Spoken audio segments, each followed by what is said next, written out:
parte sos? Yo de aquí. Ah, mira. ¿Tú de qué parte eres? Del norte.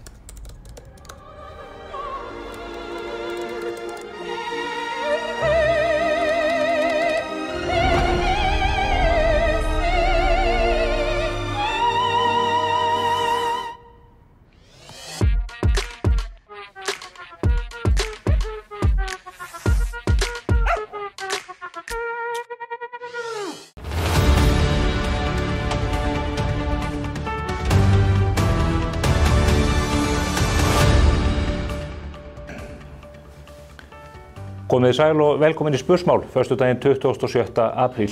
Gleðilegt sumar. Það eru mörg stór mál á vettvangi þessa vikuna eins og endranær. Eitt af þeim stóru varðar Vestfirði og orkuskortinn sem að íbúar þar búa við. Forstjóri Orkubús Vestfjarða hefur lýst þessu ófremdar ástandi fyrir landsmönnum á síðu Morgunblaðsins. Landsvirkjun sér hún í grjót í Þórisvatni og orkubúskapur þessa risafyrirtækis verri heldur en í marga áratugi á undan. Þetta mál sem við þurfum að skoða, enda Sundlaugin og Hólmavík þar sem börn þurfa að læra að synda og aðrir með. Hún rekin á tugum þúsunda lítra af olíu á örfáum mánuðum. Þetta ástand sem ekki unandi við. Samfylkingin hefur reyndar sett orkumálin á oddinn í nýrri skýrslu eða greinargerð sem flokkurinn hefur sendt frá sér. Þar lýsir hann því yfir að á næstu 10 árum vilji flokkurinn auka orkuframleiðslu í landinu 5 teravattstundir. Það það bil 25% aukning á allri orkuframleiðslu í landinu og það verður fróðlegt að sjá hvernig Kristrún Frostadóttir sem á þessari glæsilegu forsíðu bæklingsins frá þeim, hérna með íslenska fánann í forgrunni, hvernig hún ætlar að fá Vinstri græna, Framsókn og aðra flokka í þinginu til þess að vinna með sér að þessu. Það ljóst að það þarf að taka nýtingarflokkin í rammaáætlun rækilega í gegn og nýta hann á næstu árum. En það eru fleiri mál sem að brenna á landsmönnum. Í vikunni stóð Hildur Björnsdóttir, leiðtogi Sjálfstæðismanna í Reykjavíkurborg fyrir gjörningi í Ráðhúsinu. Hún ásamt fleirum lagði 1600 vettlinga á gólfið í Ráðhúsbyggingunni til að tákna þau börn sem að bíða núna eftir leikskólapláss í Reykjavík. Það alltaf heljarþrömm í leikskólamálunum og Sjálfstæðismenn hafa lagt til að hinn svokallaða Kópavogsleið verði farin. Það leiðin sem að Ásdís Kristjánsdóttir bæjarstjóri boðaði og hratt í framkvæmd.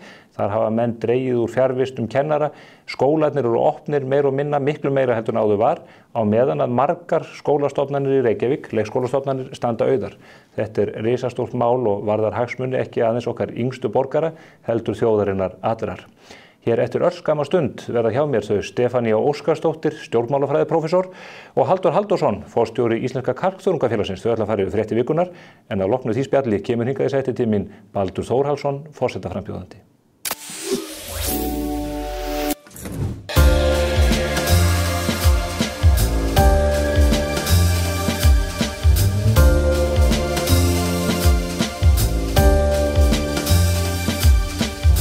Herragarðurinn klæðir þig vel. Við kynnum spennandi útgáfu af Sirius rjómasúkkulaði með hnetum, rúsínum og karamellumöndlum. Aðeins í takmörkuðu magni. Sirius, fyrir hið ljúfa líf.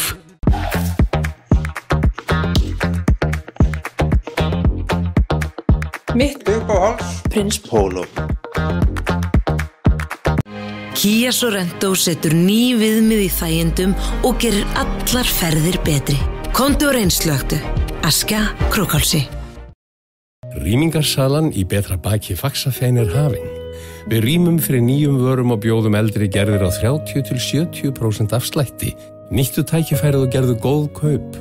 Betra bak leggur grunn að góðum degi. Komið sæl aftur að skjánum. Þau eru komin hingað á borðið. Halldór Halldórsson sem forstjóri Íslenska Kalkþörungafélagsins og Stefanía Óskarsdóttir sem prófessor í stjórnmálafræði. Við ætlum að fara hér yfir fréttir vikunar næstu mínúturnar. Komið sæl og blessuð bæði tvö. Já, takk. Sæl. Ég held að það verði bara áhorfendana vegna, Halldór, aðeins að skýra þetta með Íslenska Kalkþörungafélagið. Þetta mjög, ég segi, óárennilegt orð. Þetta mjög óárennilegt. Hvað eru það að gera þetta fyrir vestan? Við tökum kalkþörunga að botni Arnarfjarðar. Það að segja dauða kalkþörunga, bara set. Og við höfum engan áhuga á lifandi kalkþörunga, þeir eru mikilvægir fyrir lífríki. Við þurrkum þá mölum, pökkum, annars vegar í fóðurbæti sem fer út allan heim, meðal annars í veðurhlauparhossi í Sádi-Arabíu og mjólkukýr út allt. Og svo hins vegar í manneldi sem svo áfram unnið í verksmiðjum á Englandi og það að fara í sojamjólk og það að fara í ávaxtasafa. PepsiCo kaupir til dæmis mjög mikið á okkur, Del Monte ávaxtasafarnir. Það ýmis vörumerki, ef fólk spyr mig hvað við séum að gera, ef ég heima á viðkomandi þá fæ ég stundum að opna ískápinn og tekka á, og það yfirleitt einhver vara í ískápnum sem með kalsíum bætt frá okkur. Þetta eru bara fæðubótarefni? Fæðubótarefni, já. Fóðurbætir annars vegar og fæðubótarefni hins vegar. Hvað náið þið miklu úr firðinum, Arnarfjörðum, geysilega stór og mikill fjörður? Það eru 21 milljón rúmmetra af kalkþörungaseti í Arnarfirði og við megum taka 2,7 milljónir á 30 árum af því. Já. Svo eru 100 miljón rúmmetrar í Ísafjarðardjúpi og þar eru við komið með leyfi og stefnum á að byggja verksmiðju í Súðavík á næstu árum. Eru þetta silfurnámur okkar Íslendinga? Já, þetta hefur aldrei verið notað við Ísland og það gríðarlegt magn af þessu og við höfum verið að gera tilraunir með að flytja lifandi kalkþörunga á aðra staði, sjá hvort þeir lifa áfram, samstarfi við Hafró og það hefur gengið mjög vel. Þannig að við teljum okkur í rauninni vera, þú veist, við getum ekki sannað að vísindilega, það tekur langan tíma, en við teljum að við séum að bæta lífríkið með þessu vegna þess að við erum að skapa skilyrði fyrir kalkþörunga að vaxa aftur á ákveðnum svæðum. Þetta er gott. Verðmætasköpun úr íslensku fjörðum. Já, en ég þóra að veðja að þú getur alveg fundið fólk sem eru á móti þessu eins og öllu. Já, þá við allar skapað hluti, sérstaklega eru góðir. Stefáni, ég hugsa til ykkar stjórnmálafræðingar að þetta er mikil gósen tíð þessa dagana, það eru sveitarstjórnarkosningar í Vesturbyggð, það eru biskupskosningar og það eru forsetakosningar og það eru jafnvel yfirvofandi þingkosningar og það eru þetta forsetakosningar í haust í Bandaríkjunum þar sem þú þekkir til. Ertu ekki bara á sólarhringsvakt að fylgjast með þessu öllu? Það má eiginlega segja að ég sé að einbytta með að ég fylgjast ekki ómikið með öllu og taki ekki ómikið inn á mig. Sérstaklega ekki að þessum erlendu fréttum sem hafa verið náttúrulega alveg skelfilega núna mánuðir saman eða jafnvel árum saman. Hörmungarnar í Úkraínu, óeldin á Gaza og það allt saman. Og maður má eiginlega hafa það allan við að verða ekki bara hvað maður að segja. Já, þú veist, þetta eru erfiðir tímar sem fólk víðum heim að fara í gegnum og í samanburði það þá myndi ég nú segja að hér hjá okkur sé allt í lukkuna velstandi en það er bara ekki vinsælt að tala um það. Það má helst ekki nefna að hér sé allt í blóma vegna þess að það er auðvitað sitt sýnist hverjum og það hafa ekki allir jafn gott. En ég sé það líka að það að vera stjórnmálafræðingur er mjög skemmtilegt og það er alltaf áhugaverðir tímar. Ég fæ nefnilega oft þessa spurningu, það lítur að vera gaman að stjórnmálafræðingur í dag. Ég segi það er gaman alla daga því það er alltaf eitthvað áhugavert að gerast. Og kosningar auðvitað með reglubundnum hætti hér sem eru mikil forréttindi og alls ekki nema lítill hluti heimsbyggðarinnar sem að býr við þau. Já, og þegar ég er að útskýra fyrir erlendum aðilum til dæmis matsaðilum sem hinga koma eða bara stjórnmálaskýrendum aðurum, stjórnmála í Íslandi, þá hefur þann fyrirvara að því að þetta fólk geti hafa talað við hinn og þennan líka, að það er oft svo mikil hávaði í stjórnmálaumræðinni eins og allt sé að fara alveg til andskotans. Það er svo óboðslega mikil tilfinningahitt og læti og hávaði eitthvað sem að í grunninn flestir eru samt á endanum nokkuð bara sammála og þegar allt sem til alls þá getur fólk unnið saman að laust mála og svona yfir höfuð segja að Íslendingar eru bara mjög praktískir, þeir eru mjög pragmatískir, vilja leysa vandamál sem kom upp. En auðvitað eru hagsmunir ólíkir og það tekist á og á endanum finnst ykkur viðeigandi lausn. Þannig að stuttasvarið stjórnmálafræðin er skemmtileg. Núna stöndum við frammi fyrir praktísku úrlausnarefni. Það er að velja nýja þjóðhöfðingja. Já, það er auðvitað ekkert smámál en það er öðruvísi mál heldur en í Frakkland og Bandaríkjunum þar sem að formleg völd eru meiri og meiri tenging við framkvæmdarvaldið.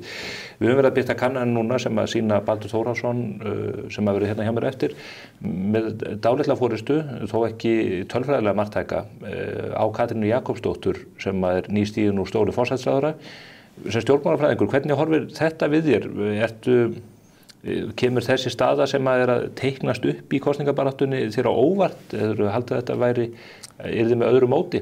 Nei, það náttúrulega kom svona svolítið óvart að Guðni forseti hætti og þá fóru nú að svona koma fram hugmyndur ýmsa og Baldur er nú ágættur kollegi minn og í skrifstofu bara við hliðina á mér þarna á ganginum. Ég sá nú fljótt að hann hafði var að íhuga þetta alvarlega vegna þess að hann hafði fengið alls konar áskoranir og annað slíkt og svo beið maður eftir því að Katrín myndi láta verða að því að bjóða sig fram. Vistu, nú svolítið að bíða eftir því en það kom og varð og hinn eru þessir sem að hafa bóðið sig fram eins og við vitum og ég veit ekki, sumt hefur komið óvart varandi það bara hversu óskaplegur fjöldi að fólki hefur áhuga á þessu embætti, það kemur mér verulega óvart og að líka að fólk virkilega kannski telja mjög svona létt verk að fara í kosningabaráttu og vinna framgangi sjálfsins. Ég held nefnilega að það sé auðveldur að vera í framboði fyrir lista eða flokk og tala máli stefnu og flokks heldur en að þurfa að tala bara máli sjálfsins. En auðvitað fólk sem fyrir gegnum prókjur, það vant því, en svona einstaklingsbarátta þar sem ekki verið að kjósa málefni nema mjög litlu leyti snýst á endanum bara upp í umræðu persónar og þegar kemur að embættinu þá hef ég ekki tekið eftir neinum svona áherslumun í því sem að fólk hvernig fólk sér fyrir sér að það muni sinna sínu starfi. Svipuð áferð á þessu öllu? Já, vegna þess að í grunninn er náttúrulega embættið tiltölulega valdalítið, það er samt sem áður mikilvægt og að því leytinu til að þetta er svo aðili sem formulega undirritar ýmsa gjörninga sem að Alþingi samþykkir og ráðherrar og og við vitum að vægi embættisins óx með ákvörðunum Ólafs Ragnars að synja lögum staðfestingar og þess vegna þarf auðvitað að hafa það í huga þegar einstaklingar eru valdir í þetta embætti að sko þeim sé treystandi bæði til þess að gera rétt þegar kemur að þessum ágæta málskotsrétti, 27. greininni, að það sé ekki vera að vísa málum í þjóðaratkvæðagreiðslu sí og æ og ganga þannig á þingræði eða rétt alþingis til að setja lög og annað. Snýst dómgreind og karakter. Já, en á sama skapi verður auðvitað að vera sveigjanleiki svigrúm til þess að skjóta málum til þjóðarinnar komi upp þannig aðstæður. Þannig að þetta er mikilvægt embætti en á heildina er þetta svona hvað ég segja, það er verið að velja góðan fulltrúa fyrir Íslendinga sem að við getum verið stolt af á alþjóðavettvangi og líka innanlands, einhvern sem er gaman að hlusta á, flytur áhugaverða góða ræður, er hvetjandi og styrkjandi og bara okkur til sóma, við erum að velja svoleiðis manneskju. Akkúrat, hér við borðið er maður sem hefur marga fjöruna sopið í kosningum og prókjörum og allslags pólitískum slögum. Halldór, þegar þú horfir á stöðuna og þessar kannanir sem er að teikna upp myndina eins og landi virðist líka, er eitthvað sem kemur þér á óvart þarna? Nei, jú, fjöldinn sem hefur áhuga á þessu. Já. Ég er ekki alveg sammála, Stefáni, mér finnst ákveðin munur á þessum frambjóðendur sem að maður telur að verði frambjóðendur. Ég held reyndar að 1 eða 2 eigi eftir að draga sér tilbaka, jafnvel þó þessi búin að ná lágmarkinu. Það geti orðið frétt næstu viku, ég veit það ekki. Já. En mér finnst, við vita mest sko Höllu Tómasdóttur, Katrínu og Baldur einhvern veginn sko. Þau allan að hafa svona skýra sín á embætti finnst mér og hafa útskýrt svolítið. Aðri frambjóðendur eiginlega ekkert hafa útskýrt hvernig þið sjá það fyrir sér. Það er náttúrulega einn kandídati sem hefur bara skotist upp á stjörnuhiminn á örfáum vikum, Halla Hrund Logadóttir. Hún hefur ekki sagt neitt finnst mér hvernig annað en bara eitthvað, einhverja svona, bara svona eins og góðu Dale Carnegie námskeiði sko, hvernig hún vilji leiða fólk saman og eitthvað búa til teima og eitthvað svoleiði sko, en það verður bætt úr því hér á föstudaginn vikuliðinni, þá kemur hún hér í spörsmál og þá verður við margsvísari held ég. Já, ég held nefnilega að þegar það verður farið að svona taka innan úr þessum frambjóðendum og þá svona verðum við margsvísari. Ég efast ekki þetta allt saman frambærilegt fólk. Og við Íslendingar höfum alltaf efast auðvitað mikið þá sem hafa að lokum verið kosnir og en ég held að við höfum alltaf bara verið með góða forseta, sjálfur sér. Ég held að það sé nú bara niðurstaðan. Þeir hafa reynst okkur vel. En margir hafa nefnt í þessu sambandi svona út frá pólitíkinni að fylgistölurnar sem Katrín mælist með svona í kringum 30% öðru hvoru megin við það aðeins neðar endar í nýjustu konunni hjá okkur að þetta sé mun minna fylgi heldur menn gerðu ráð fyrir að hún myndi mælast með í upphafið aldrei eins og þegar Guðni T. Jónsson fór fram 2016 og var að mælast með 70% eða hvað það var. Hefðu menn átt að gera ráð fyrir því að fráfarandi forsætisráðherra væri með meira fylgi? Alls ekki, það hefur verið vitað lengi að Katrín hefur umtalsvert persónufylgi, mun meira heldur en VG hefur nokkuð svona haft. Margfalt. Já, mun meira og en hún hefur verið forsætisráðherra núna í rúmlega 6 ár, eða var forsætisráðherra í rúmlega 6 ár, fórst það mjög vel úr hendi að því leitum til að þarna var verið að leiða saman 3 ólíka flokka, heilt yfir þá gekk samstarfið bara prýðilega en það vita þyngdist aldrei róður en síðasta sumar, sérstaklega þegar urðu ráðherraskipti í Sjálfstæðisflokknum, Jón Gunnarsson var það yfirgefa ráðherrastólinn og þá fór maður að heyra meiri gagnrýni innan Sjálfstæðisflokksins á þetta ríkisstjórnarsamstarf og svona margir, eða ekki margir, einhverjir aðilar sem töluðu fyrir því að slíta samstarfinu og svo framvegis. En áfram hefur þetta haldið, hljóma svolítið eins og því gamli vísunni. 3 hjól undir bílnum. Þetta hefur gengið og margir þökkuðu það svona góðri verkstjórn Katrínar en þá vil ég aðeins taka smá hlýðaspor og útskýra að forsætisráðherrar á Íslandi eru þetta ekki leiðtogar yfir ráðherrunum því að við höfum þannig fyrirkomulag hér hver ráðherra með bara fórustu í sínum málaflokki og ber einn ábyrgð á því. Þetta er ekki fjölskipa stjórnvald ríkisstjórnin? Alls ekki, en forsætisráðherrann gegnir þó því hlutverki að vera svona talsmaður ríkisstjórnar út af við og passa upp á samhæfingu og það var nú eitt af því sem kom út úr landsdómsmálinu við Geirharði að forsætisráðherra bæri að hafa góða yfirsýn og vera svona verkstjóri að einhverju leyti. Og, eins og það verið eitthvað nýtt. Já, en allavega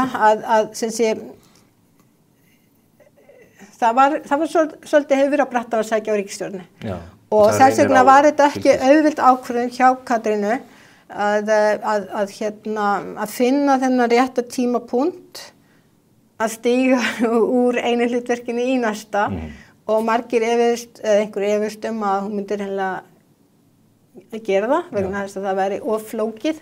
En nú hefur ríkisstjórnin siglt líkna að sjóa eftir þannig að það er ekki skaðað hana? Nei, alls ekki, en þá því haldið til haga af þeim sem eru andstæðingar ríkisstjórnarinnar að hún hafi gert að voða verk að einhvern veginn skilja eftir á eigin forsætisráðherrastól sem var svo fylltur með Bjarna Pétur. En ég meina það allt hegi í harendum og öllu náttúrulega tjálta til í kosningabaráttu. Þannig ég verð nú að segja að svona fylgi kringum 30% þar sem að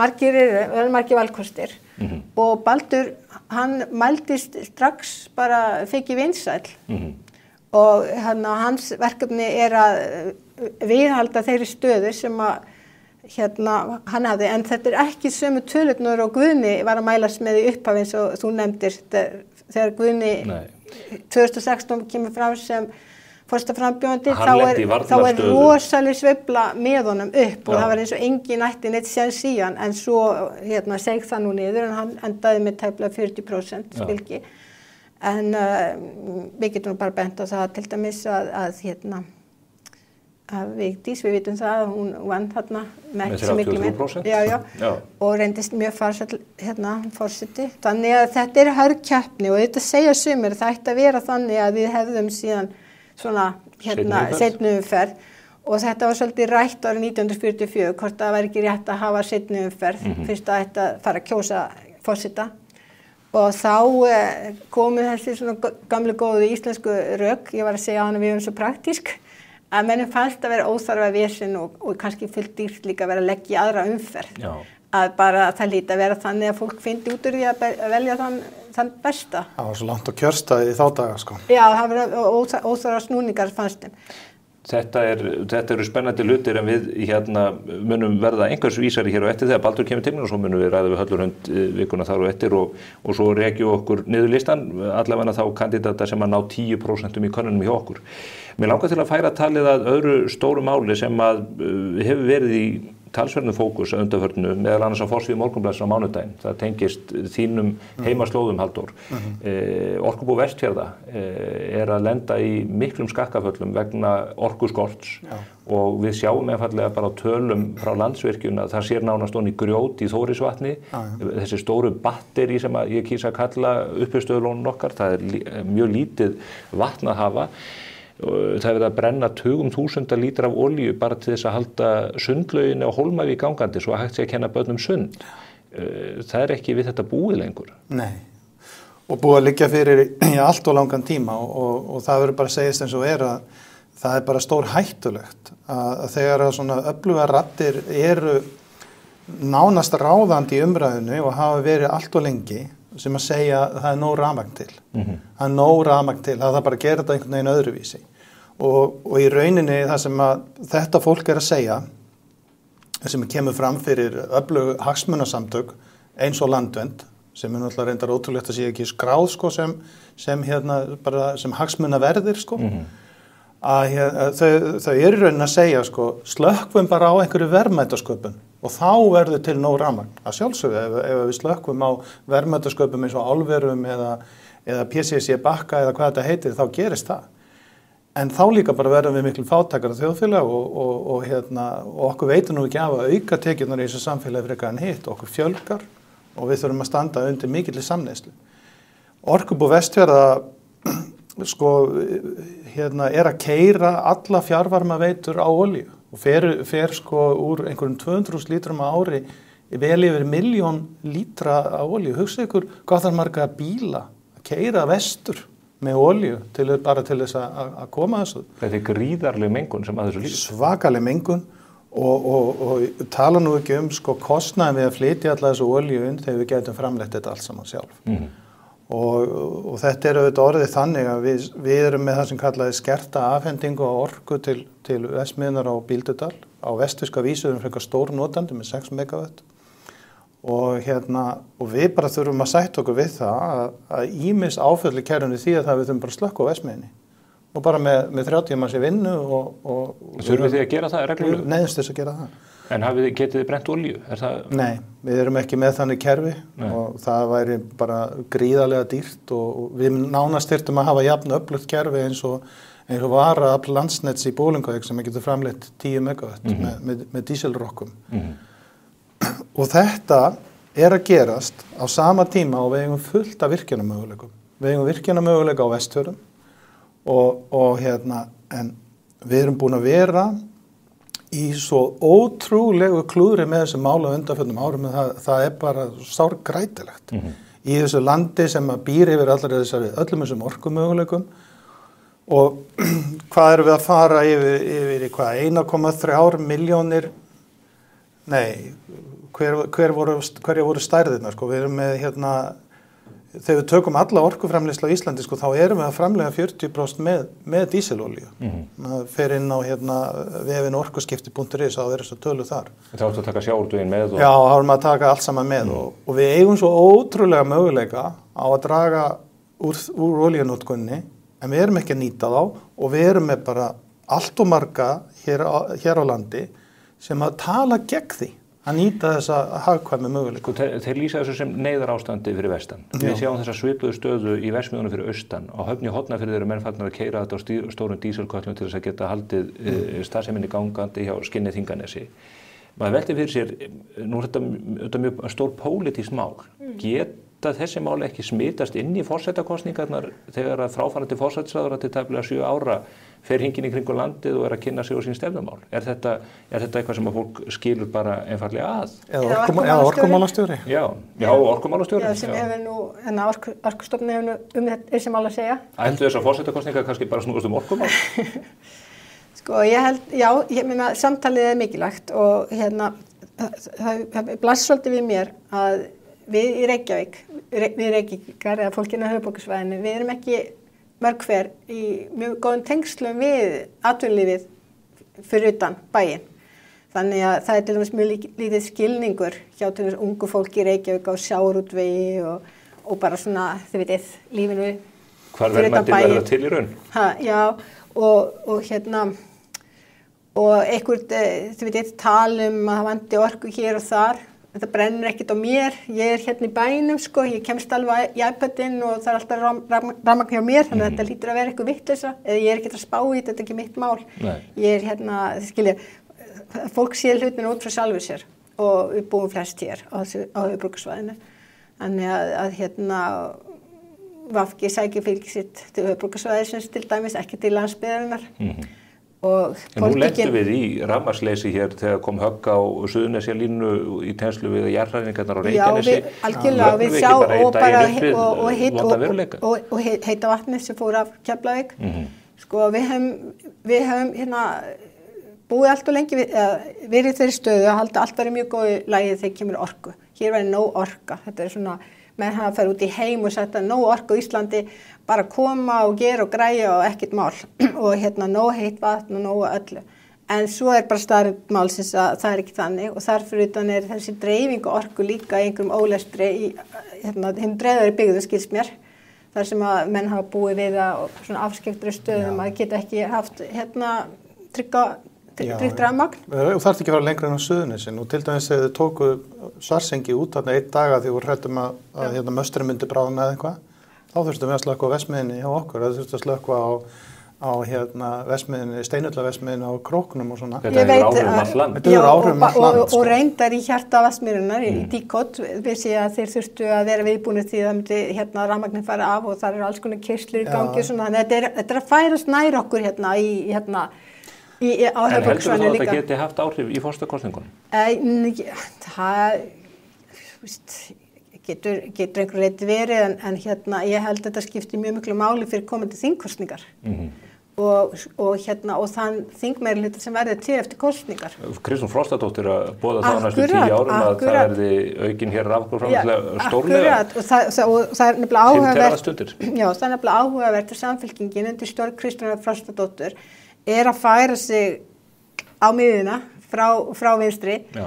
Og í uppalega þegar Samfylkingin verður til þá hugmyndin að sameina 4 flokka til vinstri í nýjum flokki sem var svona dálítið miðjusinnaður, miðjusækin og hafði erfið með eitthvað 30% fylgi.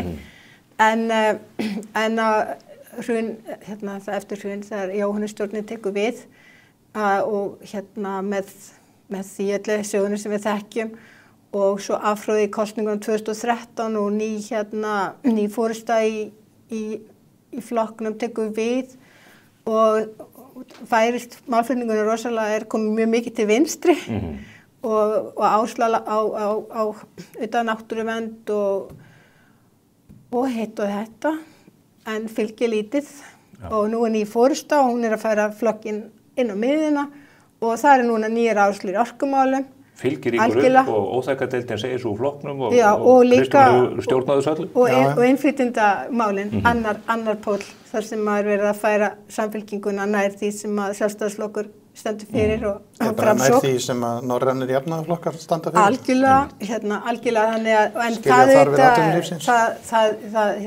Aðgerðir Stoltenbergs í Noregi að skila ríkissjóði þar núna gríðarlegum fjármunum vegna þeirra stefnu sem að þeir settu í raforkumálum og olíunni reynda líka. En svona umræða eins og hjá Kristrúnu og þeim sko, hún mjög þörf og fólk tali sko raunveruleg mál á raunverulegan hátt vegna þess að það svo mikið að bulli í umræðinni á Íslandi eins og þetta með orkumálin.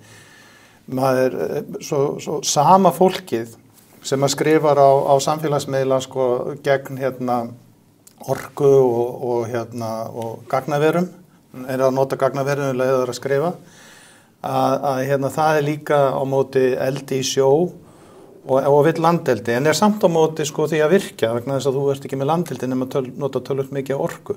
Þannig að sko þversagnirnar í umræðinni eru svo ótrúlegar og við erum bara ekki nógu duglega að koma, margir að reyna en og smá saman það vonandi að komast í gegn, að hlutirni eru ekki eins og þetta fólk ranglega að halda fram.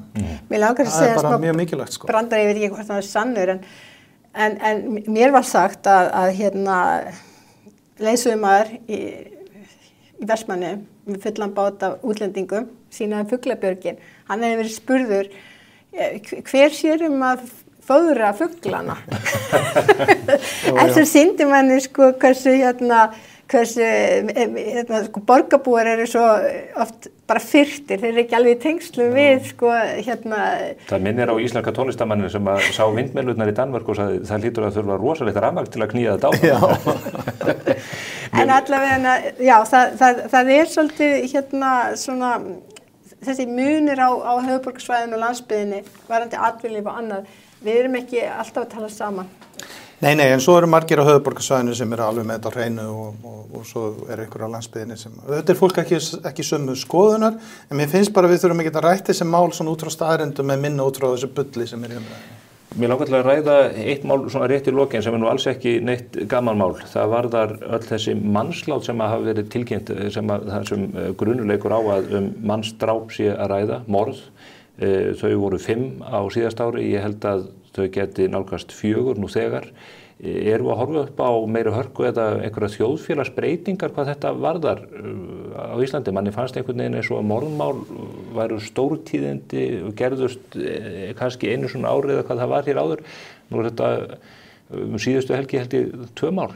Já, þetta er alltaf þessi harði fíkniefnaheimur og eitthvað svona rosaleg firring og eymd sem fylgir því gerir ég ráð fyrir. Og ég býst við að, þú veist, eitthvað að þessu tengist því, fíkniefnanotkun, innheimtu skulda og eitthvað svona. Og ég held að þetta kannski unga fólk sem að leiðist út í þennan heim, það hefur óhugnanlega fyrirmyndir sem eru, þú veist, glæpamyndir og það allt saman. Við vitum að óeldin í Svíþjóð, þar sem svona fíkniefna gengi, stundum erlendum uppruna, hafa farið með miklu valdi. Eru að sprengja upp húsnæði og hvað eina? Já, og aftökur og hvað eina, þannig að þar hefur mikið óeld. Mér skilst að í Nóri þá sjáum við aukningu í morðum. Þau séu mun fleiri þar sem af ári í Nóri heldur en allavega að sitja í Morgunblaðinu. Já, og ekki heldur en svona meðal ári. Svo að segja, afbrotafræðingarnir, við vitum ekki hvort þetta er einhver stígandi eða bara einhver svona tilfallandi, vonandi er það nú það, en þetta veldur fólki ákveðinni skelfingu að horfa upp á þetta og sérstaklega við tengt við innflytjendamál. Þetta hafa þetta líka komið upp mál sem að tengjast bara eins og andláti barns í Kópavogi í fyrra og annað sem að virðist slík hörmung. Já. Halldór, hvernig horfir þetta við þér? Nú starfað þú til dæmis með fólki af erlendum uppruna í þínu fyrirtæki og það er hátt hlutfall fólks af erlendum uppruna á Vestfjörðum, en við heyrum ekki af morðmálum þar. Nei, sem betur fyrir ekki og vonandi ekki, en það fólk auðvitað allt bara kemur til að vinna og bara margt að því hefur nú þegar sest að, jafnvel að keypt sér fasteign. Það hafa orðið til hjónabönd inn á vegna vinnustaðarins, fólk meira segja úr ólíkum áttum, ólíkum löndum, eignast börn og svo framvegis. Þetta eru Íslendingar að hafa aðlagað sig, en þetta kemur inn á það sem að mér finnst við þurfum að fara að tala að miklu meiri alvöru, sko, ekki forðast að segja hlutina eins og þeir eru. Og þetta eru Svíar farnir að gera í miklu mæli og Norðmenn líka. Að Ísland, við erum tæplega 400.000 manns. Og við erum bara, ef við ætlum að halda áfram að taka á móti svona mörgum, að þá hólum við þjóðina að innan og auðvitað viljum við gera allt fyrir alla, en það er bara takmörk fyrir hvað svona lítil þjóð getur gert og við verðum bara að vera með real politík í því og þessi aukna harka, hún tengist auðvitað svona gengjadæmum og alls konar og ég heyri það alveg. Ég myndi gjarna vilja að lögreglan tjáði sig meira þetta en væntanlega getur hún það ekki, en maður svona heyri það og getur lesað á milli línan að harkan hefur aukist verulega og það hefur bara orðið mjög mikil breyting bara á nokkrum árum. Ég hef verið í Stokkhólmi þar sem við vorum beðin að fara ekki út á hótelin eitt kvöldi vegna þess að lögreglan hafi varað við og þá nótt voru 2 morð framin í Stokkólmi, þá nótt reyndar ekki nálægt hótelinu, en þetta er að gerast og við verðum bara að vera með augun opin gagnvart þessu og verðum bara að gera meiri kröfur hérna. Við skulum vona að þetta verði ekki svona hinn daglegi veruleiki hér. Þetta mál sem sjálfsagt að setja á dagskrá þegar forsetaframbjóðendur koma. Baldur Þórhallsson hérna hinum við í þilið. Ég þakka ykkur kærlega fyrir komuna. Stefáni Óskarsdóttir, prófessor í stjórnmálafræði og Halldór Halldórsson, forstjóri Íslenska Karlþörungafélagsins. Baldur Þórhallsson, eftir örfá sekúndur. Hvert skref skiptir máli. Frá okkar fyrsta til okkar næsta. Allt skiptir þetta máli og kemur okkur lengra en við töldum mögulegt. Toyota. Förum lengra. Þegar 2 af ástsælustu vörumerkjum þjóðarinnar taka höndum saman verður til bragð upplifun sem enginn getur staðist. Sirius ísblóm með salt karamellu kurli. Blanda sem þú verður að prófa. Vorið kallar á Plan. Bókaðu landslagsráðgjöf og fáðu aðstoð við að plana framkvæmdirnar í garðinum eða hanna hellulagða innkeyrsluna. Bókaðu tíma á bnvallá.is.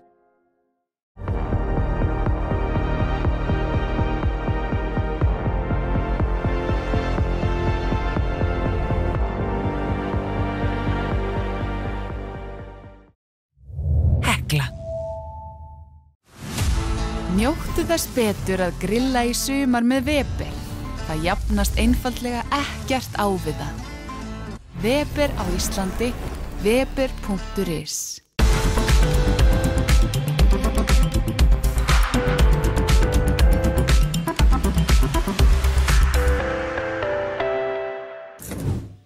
Þá er komin hingað til mín Baldur Þórhallsson, stjórnmálafræðiprófessor og forsetaframbjóðandi, sem að leiðir í þeim könnunum sem að Prósent hefur gert fyrir Morgunblaðið síðustu vikur.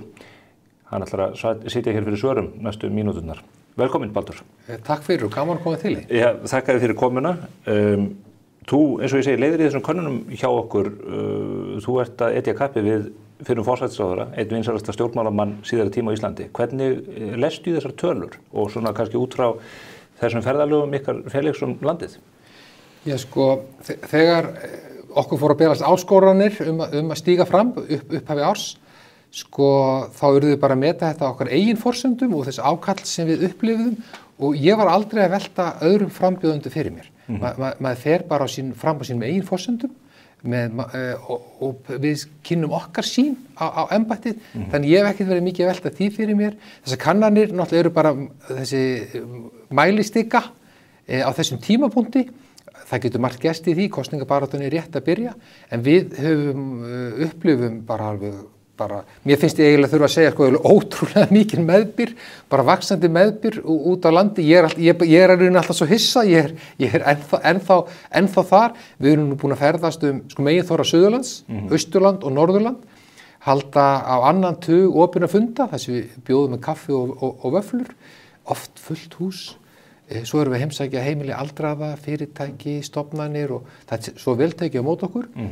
Og ég er sko að reyna að taka líka bara einfallega inn það sem fólk er að segja embættið, hvað fólki finnst mikilvægt og er alveg að taka það með mér og mun taka það með mér í farteskinu að Bessastöðum ef að mér er treyst fyrir embættinu. En hvað drífur þig áfram í framboðsið þetta? Það geta ekki bara verið áskoranir, það verður einhver innri köllun að eiga sér stað, ekki satt? Jú, það er mikið rétt hjá þér og ég hef verið að vinna til dæmis að mannréttindamálum í yfir 30 ár. Og það hefur verið... Á hvaða vettvangi er það? Það er á vettvangi sko, samtakana 78, hinsegin málefna, en ég er líka unni mikið að jafnréttismálum innan Háskóla Íslands. Ég var líka tíma að vinna með bara vegum mannréttindaskrifstofu Íslands, þannig að það hefur verið að sinna mannréttindum allra í samfélaginu sem ég legg á. Ég líka brenn mikið fyrir alþjóðamál, eins og við höfum rætt hér hjá þér, og það hefur aldrei verið eiginlega vandasamara, en minnst ekki verið svona vandasamt í marga áratugi að vera lítil ríki í þessum sko, heimi stríðsátaka og mig langar einfaldlega að bjóða fram mína þekkingu á hvernig lítil ríki geta farið að því að tryggja hagsmuni sína og láta til sín taka Og það hlutverk forsetans að þínum að ekki bara forsætisráðherrans og þeirra sem að mynda þingmeirihlutann eða sitja á þingi á hvernig tíma? Forseti á að leggjast á árarnar með stjórnvöldum að tryggja hagsmuni Íslands og láta gott á okkur leiða.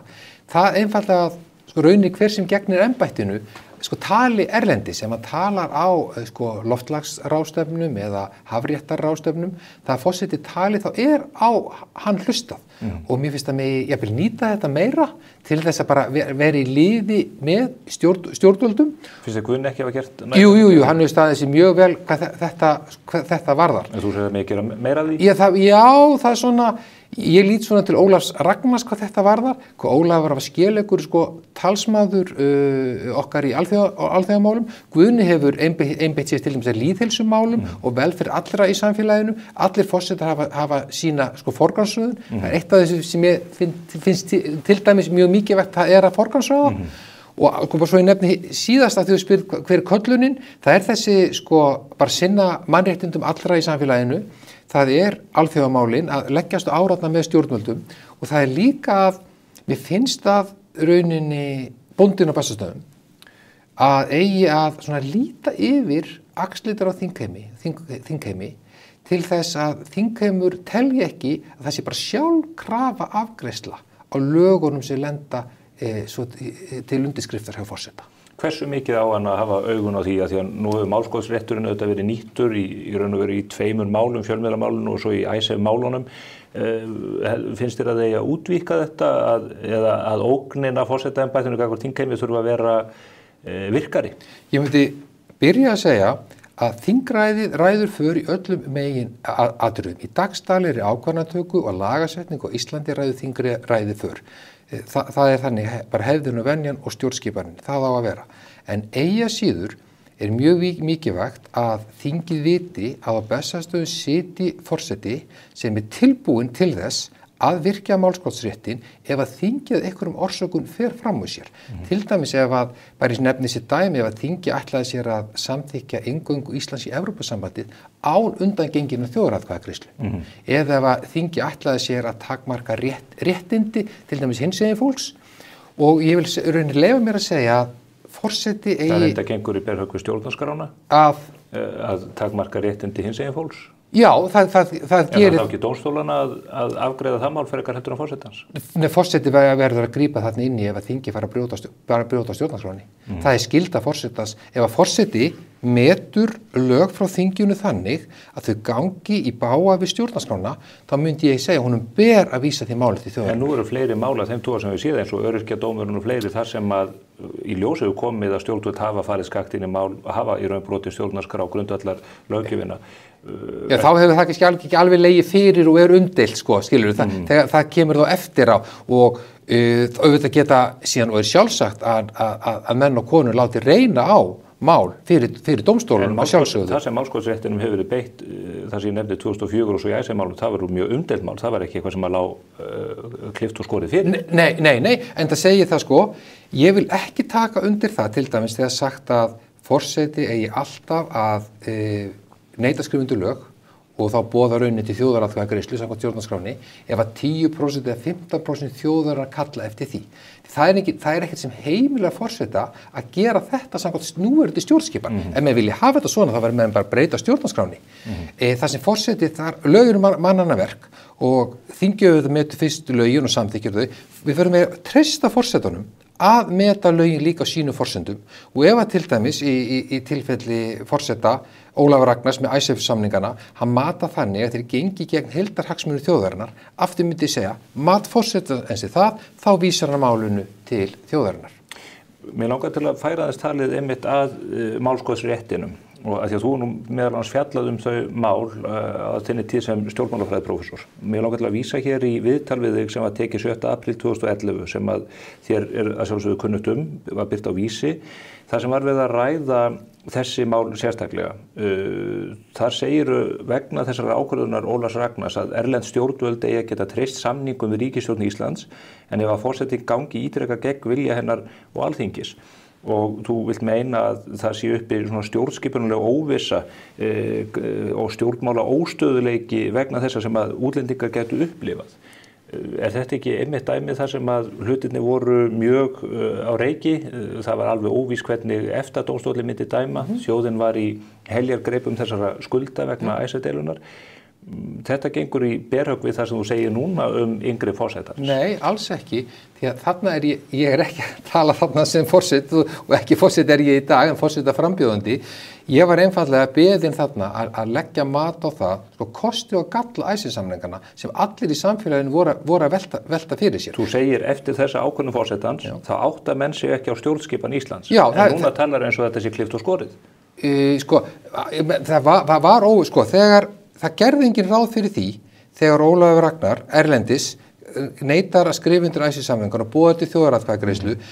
Viðsemjendur okkar erlendis áttuðu sig ekki á því að það gæti orðið raunin.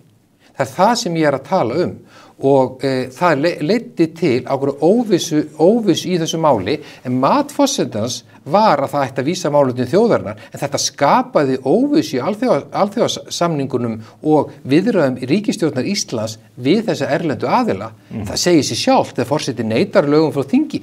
Það er ekki per gagnrýni svert en það skapaði meiri óvissu í málinu á þau tímabil þangað til að þjóðin er búin að afgreiða málið. Studdið þú persónulega samningaleiðina í Icesave á þessum árum? Ég kom aldrei inn að því, inn á það sérstaklega. Ég fór yfir í held ég 2 eða 3 fjölmiðla viðtölum. En þú tókst átt í atkvæðagreiðslunni, er það ekki? Í þjóðaratkvæðagreiðslunni? Jú, ég gerði það. Ertu til að upplýsa hvort þú kaust með samningum? Veistu hvað, ég bara einfaldlega, ég bara sannleika sagt, ég bara hreinlega mamma það ekki. Ég hreinlega sagt bara mamma það ekki. Við þurfum að reyna að rifja það. Ef það er fyrir lok þáttarins, það er bara þannig.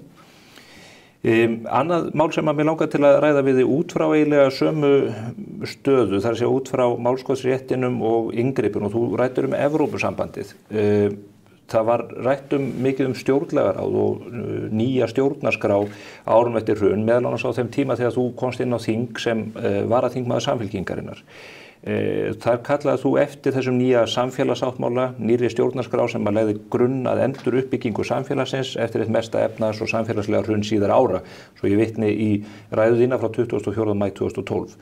Ertu enn á þeirri skoðun að við eigum að umbylta kerfin okkar með algjörlega nýri stjórnarskrá eða telur að við eigum að geta notast við lýðveldi stjórnarskrána með þeim breytingu sem orðið hafa frá 1944? Ég var alls ekki að tala fyrir algjöru umbyltingu á stjórnarskráni. Ég var alls ekki að gera það. Ég hef alltaf því talið að stjórnarskráin okkar hafi reynst okkur vel. Það þarf hins vegar að gera veigamiklar breytingar á henni, færa henni til nútíma horfs, til dæmis valdsvið forseta Íslands. Við þurfum að ræða þessi mál og ég vil bara benda á það að Guðni T. Jóhannesson í hverju ávarpinu fætur öðru hefur kallað eftir því að við endurskoðum tiltekið ákvæði stjórnarskrárinnar. Ég er hins vegar ekki hrifinn af því að við reynum að gera þetta allt í einu. Það sýnir sig að það hefur ekki gengið, það hefur mistekist. Ég held að fari miklu betur á því að gera það skref fyrir skref. Það má segja að Alþingi hafi mistekist að endurskoða stjórnarskrána frá 1944. Ég vil nota smáskrefalíkanið í þessu sem ég kalla svo, að taka eitt atriði fyrir í einu og við gætum til dæmis byrjað á þeim ákvæðum stjórnarskrárinnar sem snúa að embætti forseta Íslands. Það er engin ástæða til að umbylta þessi stjórnarskrá því ég tel hún hafi almennt skilað okkur vel en umbót er þar og það held ég bara allir þingamenn sér sammála þó maður kannski deili það hversu viðtakar það eigi að vera. Þú varst að skilja framboðinu núna bara rétt áður komast í þáttinn og það er eitt af því sem að menn tala að breyta, það er fjöldi meðmælenda, þetta er allt og lágt viðmið í nútíma samfélagi með 400.000 íbúa. Já, það er eina af þeim ákvæðum sem þarf bara að færa til nútímas. Annað er ákvæðið það í stjórnarskráni að forseti megi leggja fram lög á þinginu. Þetta hefur aldrei verið virkjað og það væri svo mikið breyting á stjórnskipunum forseti gerði það. Það má til dæmis alls ekki, mætti ekki eiga sér stað að mínu mati nema undangengnu umræðu í samfélaginu það. En forsetinn hefur eiginlega forveri forsetans myndað utan þingstjórn á sínum tíma. Björn Þórðarsson tók við sem forsætisráðherra þegar Sveinn Björnsson sem ríkisstjóri ákvað það. Kristján Eldjárn var komin að því. Er það ekki nánast mikið inngrip í þingræðið eins og það að leggja fram lög? Nei, samkvæmt stjórnarskráni þá ber forseta að tryggja þessi starfandi ríkisstjórn á landinu. Og auðvitað á forseta að gera það á grundvelli meirihluta vilja þingsins. og það var ekki nema raunni í neyð sem forseti, mér finnst að forseti eigi að grípa til þess neyðarúrræðis að mynda utan þingstjórn. Hann reynir allt áður en að því kemur. Fyrst að miðla málum milli flokka til þess að mynda meirihlutastjórn, það má líka hugsa sér að mynda að það sé minnihlutastjórn meðan þá svona meirihluta vilja þingsins sem við stundum orðum það þannig að þingi getur þolað minnihlutastjórn sko, það þarf ekki að vera fylgjandi en meirihluti þingsins getur þolað hana. Sætti við hana í einhver tíma. Já, þannig að það eru ýmsar leiðir færa til að mynda stjórn áður en utan þingstjórn kemur. En við vitum það til dæmis Kristján Eldjárn, hann talaði orðið mjög skýrt við stjórnmála leiðtogana að hann myndi grípa til þess ráðs að mynda utanþingsstjórn ef að þeir myndi ekki ná saman meirihlutastjórn á þinginu. Og það getur komið til þessa og þetta til dæmis mál sem mér finnst gott að nefnir þetta svo mikilvægt að við ræðum því að mér að sárnar þegar verið að gera lítið úr völdum og ábyrgð forseta Íslands og þegar verið að segja að hann sé ekki sko pólitískur. Það er ekkert embætti meira pólitískt eða meira hápólitískt eins og embætti forseta Íslands. Hann hefur bæði þennan neyðarheimil þess að líta eftir þinginu, hann þarf að tryggja sér starfandi ríkisstjórn í landinu og það er mörg álitamál líka sem ég langar að nefna sem sjaldan eða aldrei eru nefnt. Hann líka mjög áhrifamikið því að hann getur lagt línur þegar hann setur þingið eða þegar hann ávarpar þjóðina, hvort sem það er á 17. júní eða á nýársdag. Mjög mikið eins og Guðni hefur leggja áherslu á einmitt breytingar á stjórnarskráni, en mig langar að nefna formulega valdsviðið að við erum búin að fara yfir þetta málskotsréttin og síðan líka að mynda ríkisstjórn. Það gerist reglulega hjá okkur að á miðju kjörtímabili gangi forsætisráðherra á fund forseta og óski eftir að forseti rjúfi þing og boði til kosninga. Og þá má maður spyrja, á forseti þegar í stað verða við beiðni forsætisráðherra?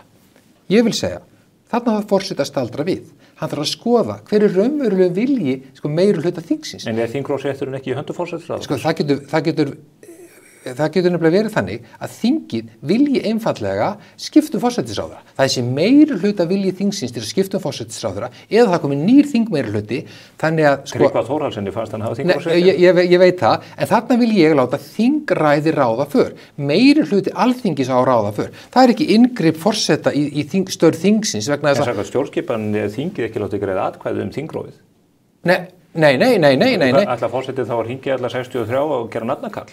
Hann tala við leiðtoga, bara eins og hann gerir, þá tala hann við leiðtoga þeirra þingflokka sem eru á þinginu og metur stöðuna. Þannig að þingrófsrétturinn er ekki í höndum forsætisráðherrans, heldur meirihluta þingsins í samtali við forseta. Það má orða það þannig, já. Mér langar aftur til að færa talið að vilja þjóðarinnar. Þú hefur verið yfirlýstur stuðningsmaður inngöngu Íslands í Evrópusambandið langt skeið og er ekkert leyndarmál.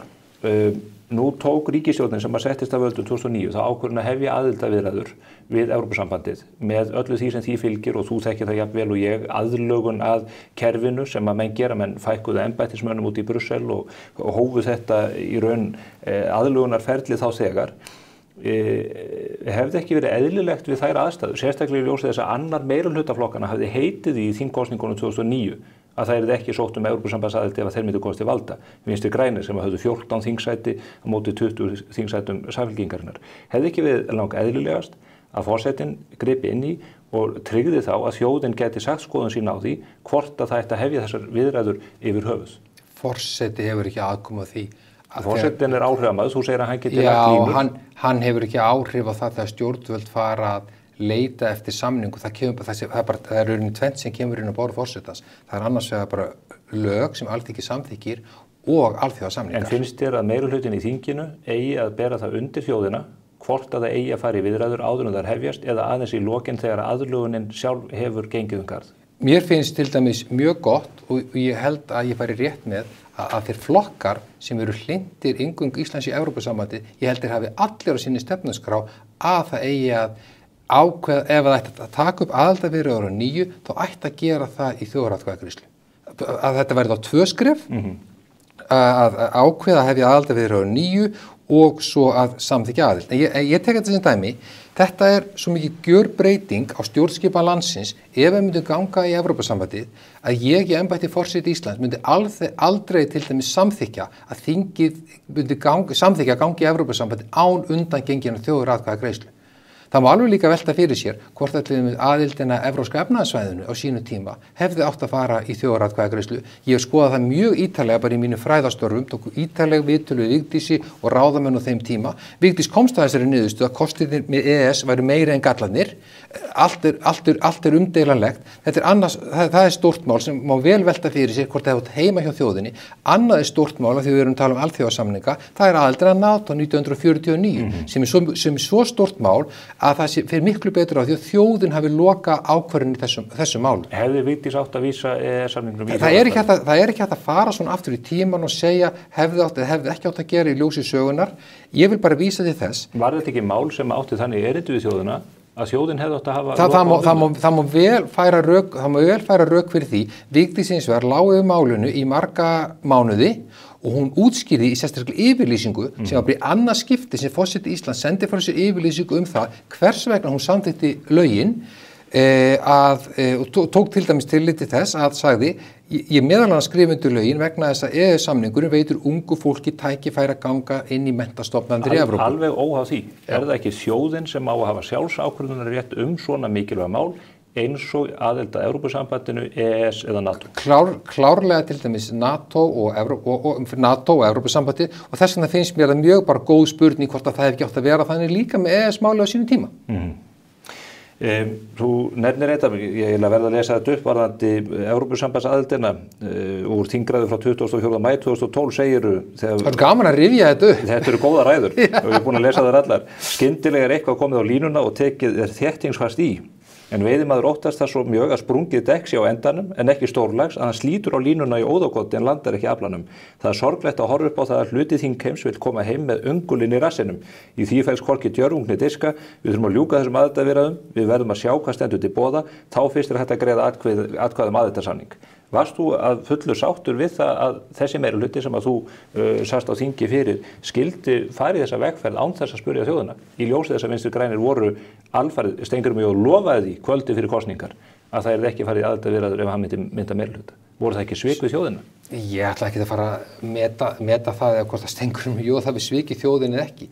En þetta er bara það stórt og mikið mál að og í ljósi þessara reynslu þá er mjög eðlilegt að þessi spurning komi upp og ég hef lengi rauninni verið á þeirri persónulegu skoðun að þjóðin eigi hafa loka orði í þessu máli.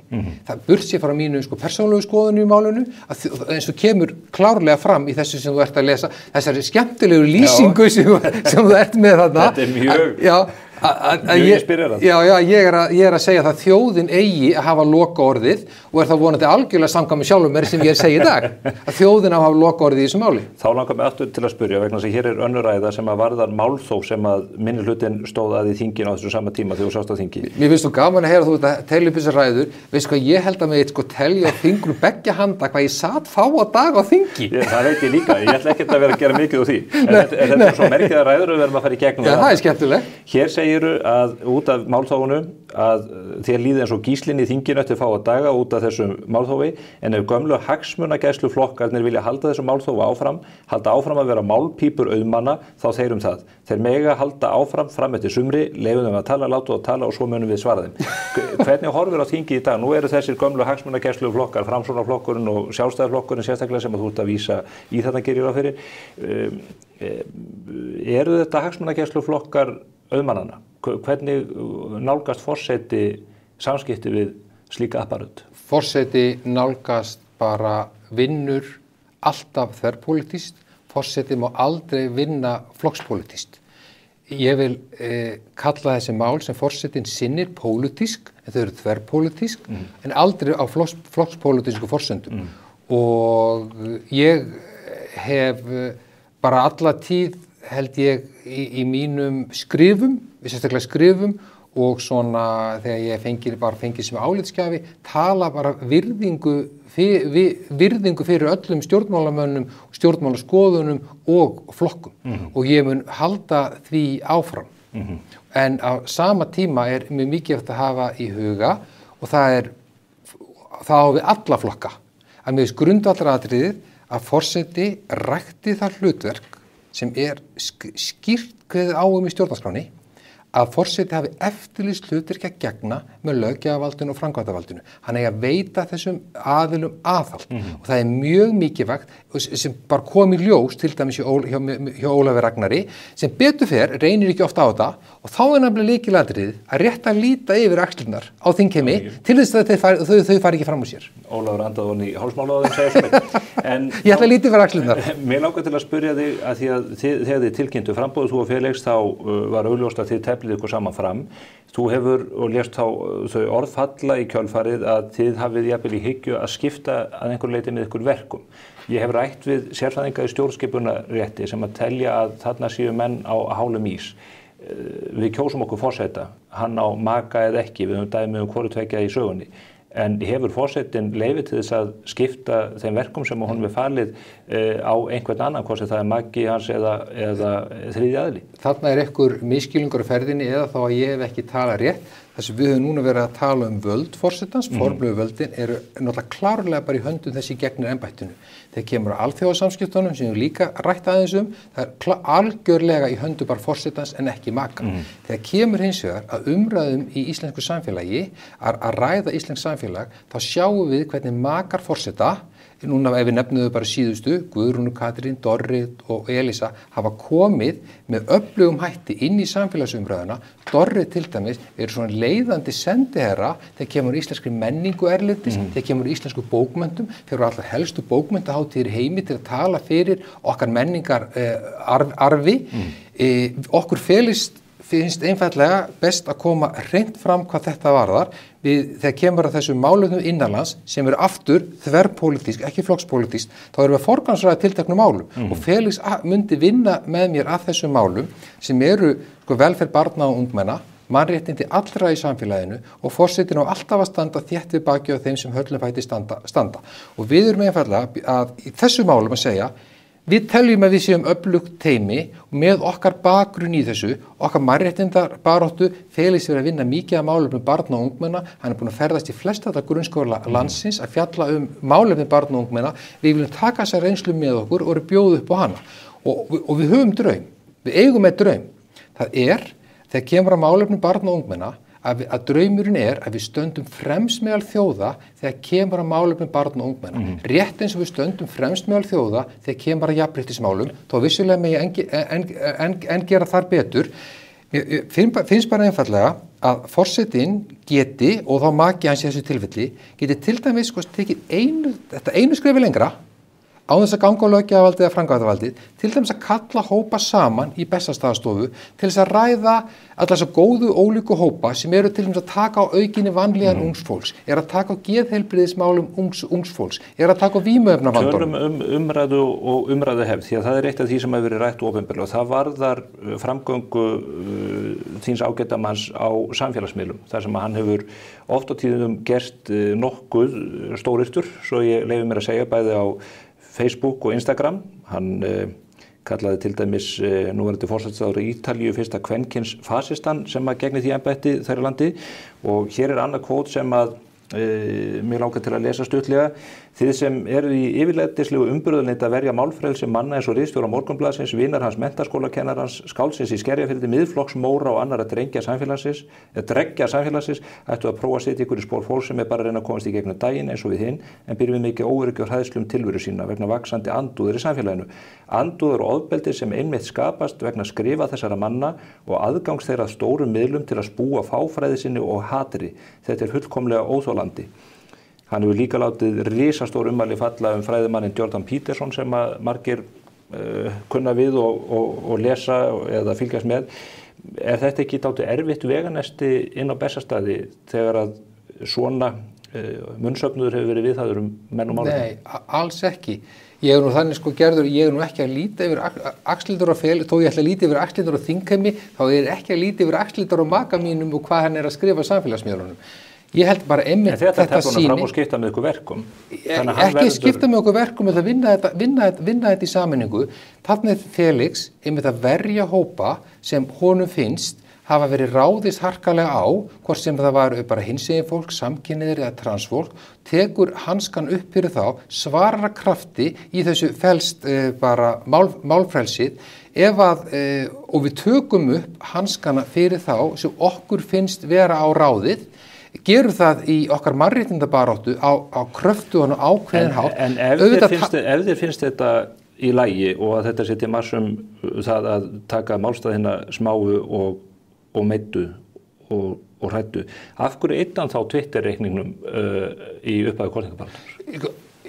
Ég held að Felix hafi farið út á Twitter í janúar, sko hann hefur tekið sér hlé áður á Twitter. Já, en hann hefur tekið hlé, hann hefur ekki lokað reikningnum og komið í veg fyrir að fólk geti skoðað hvað hann hefur skrifað. Hann hefur ekkert að fela. Þetta er skemmtilega sko. En ekki eðlilegt að núna þegar þið sækist eftir að komast á Bessastaði að hann opni reikningin aftur þannig að fólk geti átt að sjá. Felix hefur ekki nokkuð skapað hlutaféla, hann fær stundum alveg sko upp í kok af þessum samfélagsmiðlum og tekur sér hlé á þeim, bæði gert það á Facebook og X-inu. Maður tekur hlé með því að slökkva á tölvun en ekki með því Já, ég nú sjálfur ekki, ég er á Twitter, ég er mjög lítið á Twitter sko, en sko þetta er bara að taka þátt í þessari samfélagsumræðu og þegar við erum í þessari mannréttindi. Mun að tala svona áfram? Alveg samfærum mun ekki gera það, enda er hann ekki í framboði þarna eða maki forseta eða bóndi forseta. Eiga menn að tala öðruvísi eða menn í framboði heldur en alla?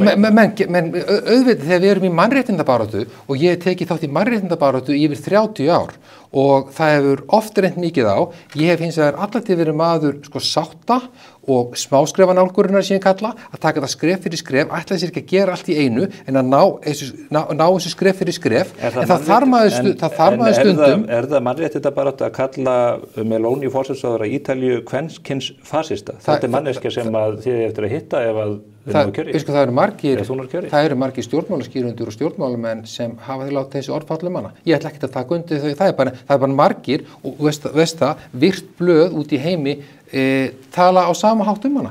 Þannig að Felix er ekkert að segja neitt sem nýtt undir sólinni, menn geta verið andsnúni því, en þetta er skoðun mjög margra á forsætisráðherra Ítalíu. Ég ætla ekki að úttala mig það mál. Þessi barátta hefur að nokkur leyti orðið persónlu og þú þurft að svara fyrir að það hafi verið í gangi sögusagnir af ýmsum toga og þetta þekkir þú. Það hefur verið að reyna að höggva í ykkur með málefnalegum og ógeðfelldum hætti veit ég, en það eru ákveðin mál sem er þó rétt að ræða og nauðsynlegt að ræða þegar við erum að ræða embættið, ásýnd þess og annað. Nú hafa umræðu verið einhverjar myndsendingar og annað í sambandi við stefnumótaforritið Grindr og annað sem að ég hef ekki áhuga á að ræða kannski í mikilli nákvæmni, en það eru önnur mál sem hafa verið komið fram opinberlega, til dæmis ljósmyndir af ykkur á auglýsingasíðum hjá klúbbum í París og Berlín sem eru yfirlýstir kynlífsklúbbar. Og þetta eru myndir sem ýmsum kannski bregður við að sjá inn á þessari síðu.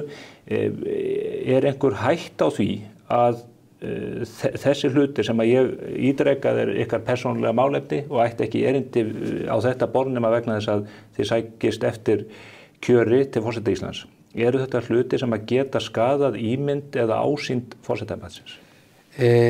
Við eins og allir aðrir verðum fyrir þessum kjaftasögum og menn íkja einhverja hluti upp eins og einhver mynd af mér, 10 ára gamla mynd eða ekki meira á einhverjum bar í París sem á að hafa verið á einhverjum sérklungu klúbbi. Þessi mynd er með sakleysislegri myndum sem hefur birst af mér, þó ég veit ekki hvað þessi staður gerir í dag, en við erum að verða öll fyrir svona áreiti. En við veitum hvernig klúbbur þetta er og þetta eru klúbbar sem eru... Ég hef ekki hugmyndum þennan klúbbu og ég man ekki eftir að fara á, en það er þessi mynd, þetta er eldgömul mynd og þessi mynd er bara mjög siðsamleg, það er bara ekkert að þessari mynd. Þið hefur ekki farið þá á svona klúbba á síðustu árum? Ég hef ekkert verið að sækja eftir þessum klúbbum með annað og sko, eitt er sko eins og fræðimannsstarfið eða einkalíf fólk sko áður en að fyrir að gegna embætti og eitt er sko mannréttindabarátta áður en að kemur að þú ferði í embætti, þá verður einfallega að tala og vera öðruvísi. Já, við erum ekki mannréttindabaráttu. Ég ítreka það að það er ekki